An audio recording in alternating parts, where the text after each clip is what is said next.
Hi friends, welcome to our channel.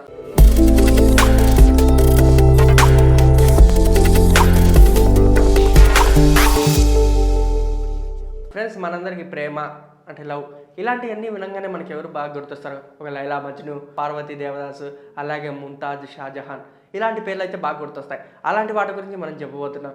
మనందరికీ ప్రేమకు చిహ్నం అంటే ఏది గుర్తొస్తుంది? ఫస్ట్ తాజ్‌మహల్. అవును, తాజ్‌మహల్ పేరంటే ముంతాజ్, షాజహాన్ల ప్రేమకు చిహ్నం అని, అదిగాక పాలరాయితో కట్టింది. ప్రపంచంలో వింతలలో ఇదొక వింత అని చెప్పుకోవచ్చు.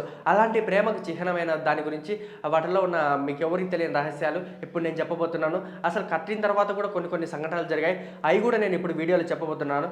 అంతకన్నా ముందు మన వీడియోని లైక్, షేర్, సబ్స్క్రైబ్ చేసి పక్కన ఉన్న బెల్ ఐకాన్ని క్లిక్ చేయండి. ఇక అసలు టాపిక్‌లోకి వెళ్దాం. షాజహాన్ గారు అంటే షాజహాన్ గారి తండ్రికి చాలా ఇష్టం. ఎంతలా అంటే తనకు ఏదన్నా కానీ మంచి చేయాలని చెప్పి అందరి కొడుకులతో పాటు ఇతన్ని కూడా బాగా గారాబంగా పెంచేవాడు. అలా పెంచుతూ తనకంటూ ఒక సపరేట్ అంటే ఒక మంచి బహుమతి ఇవ్వాలని చెప్పేసి ప్రతి ఒక్కరికి కోరుకుంటాడు.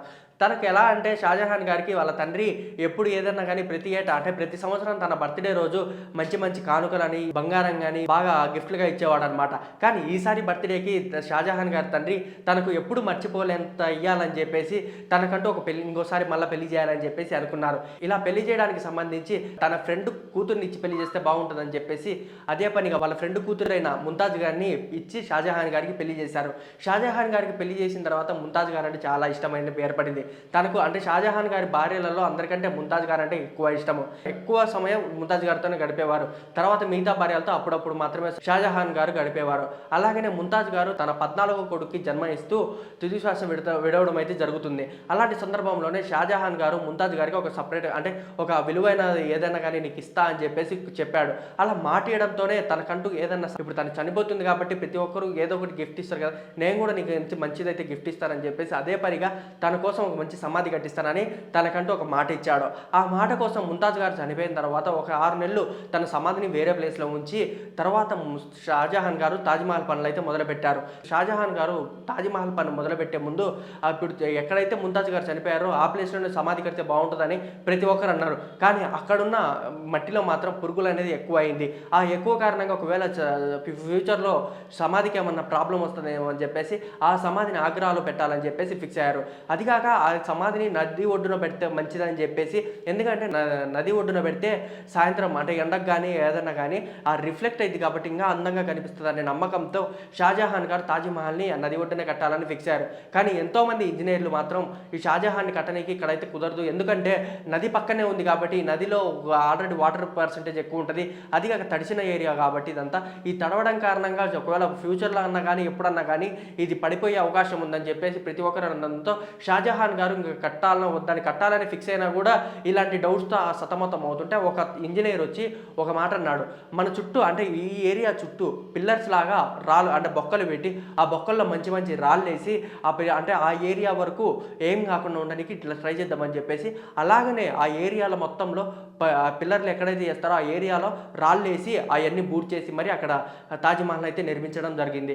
20,000 మంది కార్మికులు ఈ ఏరియాలో పనిచేశారు. అంటే తాజ్‌మహల్ కట్టడానికి 20,000 మంది కూలీలు మాత్రం పనిచేశారు. 1000 ఏనుగులు కూడా ఈ ఏరియాను అంటే తాజ్‌మహల్ నిర్మించడానికి బాగా యూజ్ చేశారు. ఎలా అంటే మనకందరికీ పాలరాయితో తాజ్‌మహల్ కట్టారని చెప్పారు. 1000 ఏనుగులతో ఈ పాలరాతులు తీసుకొచ్చి ఇది మొత్తం కట్టడం అయితే జరిగింది. మీరు ఎప్పుడన్నా గమనించారో లేదో, తాజ్‌మహల్ 4 పక్కల స్తంభాలు ఎట్లా కనిపిస్తాయి అంటే లోపల నుంచి చూస్తేనేమో ఇట్లా బయటకు వంగినట్టు, బయట నుంచి చూస్తే మాత్రం ఇట్లా లోపల కొంగినట్టు ఉంటాయి. ఎందుకని అంటే మనకి ఎప్పుడైనా ఒకవేళ భూకంపం లాంటి ఏమన్నా వచ్చినా కూడా తాజ్‌మహల్ గోపురం మీద పడకుండా సైడ్కు వాటంతట అవే పడిపోయేటట్టు డిజైన్ చేశారు. గొప్ప డిజైన్ అని చెప్పుకోవచ్చు. అలాగే గోపురం కట్టడానికి మీరందరూ గోపురం చూశారు కదా ఇట్లా రౌండ్గా ఉండడం. కాకపోతే ఇప్పుడు ఏంటంటే మనమందరం కాంక్రీట్ కానీ ఐరన్ కానీ ఇవన్నీ వాడుతున్నాం. కానీ అప్పట్లో ఇవి లేని సందర్భంలోనే ఇవన్నీ ఏం చేశారంటే ఒక రౌండ్ మెటల్స్ అంటే రౌండ్గానే పాలరాయితీని రౌండ్గా పేర్చుకుంటూ గోపురాన్ని అయితే ప్రిపేర్ చేశారు. అది కాకుండా మనం అది వైట్గా ఉండడానికి చాలా అయితే చేశారు. మనమందరం ఇప్పుడు సిమెంట్ అవన్నీ వాడుతున్నాం, కానీ ఒకప్పుడు దీంట్లో మనం డైలీ రొటీన్ ఫుడ్ వాడతాం. ఫుడ్లో వాడేది కూడా యూజ్ చేశారు.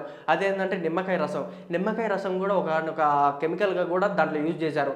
అట్లా దానికంటూ ఒక స్టాండర్డ్ అయితే ఏర్పాటు చేశారు. ఇది మొత్తం అయిపోవడానికి సుమారు 22 సంవత్సరాలు అయిపోయింది అనమాట. 22 సంవత్సరాలు పట్టింది ఈ తాజ్‌మహల్ అనేది కట్టడానికి. ఇట్లా కట్టడం అయిపోయిన తర్వాత కొద్ది రోజులు అంటే ఒక 4 సంవత్సరాల తర్వాత షాజహాన్ గారి కొడుకు ఆ రాజ్యాన్ని పాలించాలని చెప్పేసి షాజహాన్ గారిని పక్కన నెట్టి షాజహాన్ గారిని చెరసాలలో వేశాడు. అంటే అక్కడ దగ్గర అంటే తాజ్‌మహల్‌కి దగ్గరలో ఉన్న చెరసాలలో బంధించాడు. ఆ బంధించడంతో పాటు షాజహాన్ గారికి ఒకటైతే ఏర్పాటు చేశాడు. ఏందంటే తను ఎక్కడన్నా గానీ, ఎక్కడున్నా గూడా షాజహాన్ గారు ముంతాజ్ గారిని సమాధిని చూడాలని చెప్పేసి ఒక జైల్‌లో తనకంటూ ఒక సెపరేట్‌గా ఒక జైల్లోనే ఒక రూమ్‌ని ఏర్పాటు చేసి, ఆ రూమ్‌లో నుంచి డైరెక్ట్ తాజ్‌మహల్ కనిపించే విధంగా ఆ రూమ్‌నన్నీ డిజైన్ చేపించి ఆ చెరసాలలోనే బంధించారు. ఇలా చెరసాలలో బంధించిన కొద్ది రోజులకే షాజహాన్ గారు మరణించారు.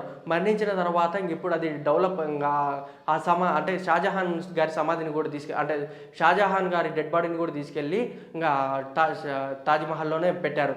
ఇట్లా కాలక్రమేణా పెరుగుతూ పెరుగుతూ షాజహాన్ గారు కట్టించిన తాజ్‌మహల్ అనేది ఇప్పుడు ఒక వరల్డ్‌లో అంటే ప్రపంచంలోనే బిగ్గెస్ట్ హిట్‌గా అయితే నిలిచింది.